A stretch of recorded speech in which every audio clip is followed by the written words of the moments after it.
Hello' everyone, আজি যাবলৈ ওলাইছোঁ মা আৰু মই মামাহঁতৰ ঘৰলৈ।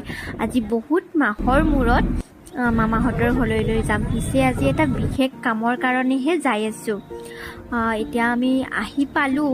আহি পেলাই অকণমান ৰেষ্ট লৈ চাহ পানী খাই ল'লোঁ।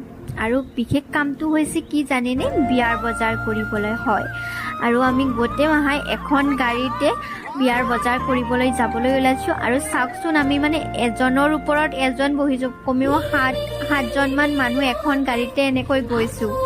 আৰু আমি আহিছোঁ কাপোৰৰ বজাৰ কৰিবলৈ। আৰু ইমানবোৰ কাপোৰৰ ভিতৰত কোনযোৰ ল'ম কোনযোৰ নল'ম তেনেকুৱা লাগিছে। আৰু দোকানীও কাপোৰ দেখাই তত পোৱা নাই। পিছে বিয়া কাৰ বুলি ভাবিছে? বিয়া কিন্তু মোৰ নহয়, মোৰ মামাৰ ছোৱালীজনীৰহে বিয়া। সেইকাৰণে বজাৰ পাতি কৰি ল'লোঁ। এতিয়া নেক্সট দিনা আমি ঘৰলৈ আহিলোঁ, মোৰ ডিউটি আছে যিহেতু।